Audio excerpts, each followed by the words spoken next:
ضائع نہ کر بیٹھو، یہ مسلمان کو احکام ہے۔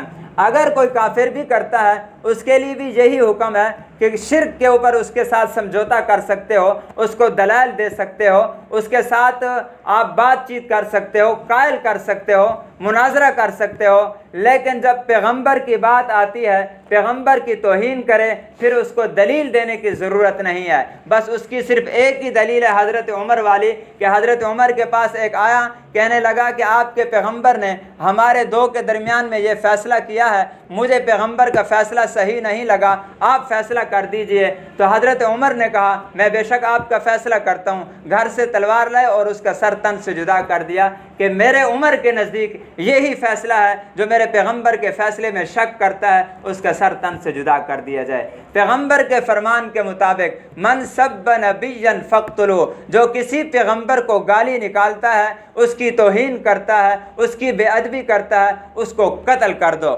من سب اصحابی فجلدوا، جو میرے صحابہ کو گالی نکالے اس کو سزا دو، کوڑے لگاؤ، پھینٹی لگاؤ، یہ شریعت کا قانون ہے۔ میرے دوستوں، اس چیز پہ ہمیں بالکل کمپرومائز نہیں کرنی چاہیے۔ مسلمانوں کا ایمان، غیرت، ضمیر اگر زندہ ہے تو وہ اس چیز کو کبھی بھی برداشت نہیں کرتے کہ کسی بھی پیغمبر کی، خصوصاً آپ صلی اللہ علیہ وسلم کی ذات کی توہین کی جائے، وہ کبھی بھی اس چیز کو کسی صورت میں برداشت نہیں کر سکتے۔ دنیا کا ایک قانون ہے، عالمی قانون ہے کہ کسی کے مذہب پر، کسی کے مسلک پر، کسی کے عظیم ہستیوں پر آپ تنقید نہیں کر سکتے۔ اگر کسی کے مذہب کو آپ نشانہ بنائیں گے تو گویا ایسا ہے کہ آپ نے اس ملک کے اوپر، اس ریاست کے اوپر حملہ کیا ہے۔ تو انڈیا جو کہ انتہائی گھٹیا قسم کے لوگ ہیں، مسلک کے لحاظ سے بھی، مذہب کے لحاظ سے بھی، اگر انہوں نے اسلام کو سمجھا ہوتا تو وہ ہندو نہ رہتے۔ وہ اپنی طرف سے اسلام کو پڑھتے ہیں اور اپنی طرف سے بیان کرنا شروع کر دیتے ہیں اور کہتے ہیں کہ پیغمبر اس طرح تھا اور اس کی اہلیہ اس طرح تھی اور اس کی سیرت اس طرح تھی۔ وہ اپنی طرف سے بیان کرتے ہیں بطور تنقید کے، لیکن میرے پیغمبر کا فرمان ہے، جب مکہ فتح ہوا تو اللہ کے محبوب صلی اللہ علیہ وسلم نے عام معافی کا اعلان کر دیا۔ جو بیت اللہ میں داخل ہو گیا اس کو امان ہے، جو ابو سفیان کے گھر میں داخل ہو گیا اس کو امان ہے۔ آپ صلی اللہ علیہ وسلم نے عام معافی کا اعلان کیا، لیکن خصوصی طور پر اللہ کے محبوب نے فرمایا کہ جس نے پیغمبر کی توہین کی اس نے خدا کی توہین کیا ہے، وہ غلاف کعبہ کے اندر بھی چھپ جائے اسے گھسیٹ کو وہیں پہ قتل کر دو۔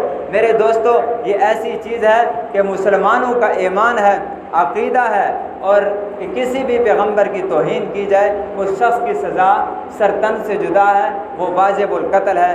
کہنے کا مقصد یہ ہے کہ آج ہم مسلمان اتنے کمزور ہو چکے ہیں، اتنے کمزور ہو چکے ہیں کہ کبھی تو ہمارے قرآن کو جھوٹی کتاب کہا جاتا ہے، کبھی ہمارے خلفاء کو جھوٹا شراب خور کہا جاتا ہے، کبھی ہمارے ائمہ مجتہدین پر تنقید کی جاتی ہے، کبھی ہمارے ولیوں کا انکار کیا جاتا ہے، یہاں تک کہ ہمارے خدا کی ذات کو تنقید کا نشانہ بنایا جاتا ہے، میرے مصطفیٰ کی ذات پہ کیچڑ اچھالا جاتا ہے۔ اور ہم مسلمان اتنے کمزور ہیں، اتنے کمزور ہیں کہ احتجاج نہیں ریکارڈ کروا سکتے۔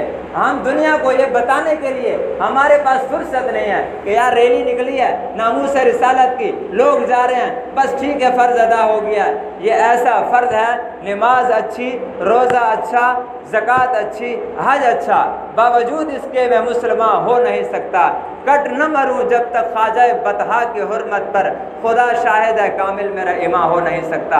میرے پیغمبر کی ناموس کے لیے ہر انسان مسلمان کا فرض ہے کہ وہ اپنے آپ کا جذبہ دکھائے، اپنا جوش دکھائے، ریکارڈ کروائے کہ اللہ نے مجھے قوت دی، میرے سامنے آیا تو میں اس کی تکہ بوٹی کر دوں گا۔ یہ ایک مسلمان کا جذبہ ہونا چاہیے۔ صحابہ کرام رضوان اللہ علیہ مجمعین کی ساری زندگی ہمارے سامنے ہے۔ ایک صحابی کو پکڑا انہوں نے اور ظلم و ستم کا نشانہ بنایا اور کہا کہ آپ صرف اتنا کہہ دو کہ میری جگہ یہ محمد ہوتا۔ اس نے کہا خدا کی قسم، آپ تو یہ کہہ رہے ہو کہ میری جگہ محمد ہوتا، میں اللہ کی ذات کو گواہ بنا کر کہتا ہوں مجھے اتنی بات بھی گوارا نہیں ہے کہ میرے محمد کے پاؤں میں کانٹا چبھے۔ میں اپنے پیغمبر کی اتنی تکلیف نہیں برداشت کر سکتا۔ ابو بکر صدیق کا نمونہ آپ کے سامنے ہے، صدیق کی صداقت بے مثال، ان کے سامنے کسی نے آپ صلی اللہ علیہ وسلم کے ساتھ معاہدے کے دوران سختی ساتھ ایسے ہاتھ کیا، اشارہ کیا، فوراً اس کے ہاتھ کو جھٹک دیا، کہا کہ دوبارہ کرو گے تو کاٹ کے رکھ دوں گا۔ میرے پیغمبر کی طرف ایک اشارہ، ایک جملہ میرے صحابہ کو برداشت نہیں ہے، تو میں اور آپ بھی انہی کے نام لے ہوئے ہیں، انہی کے امتی ہیں۔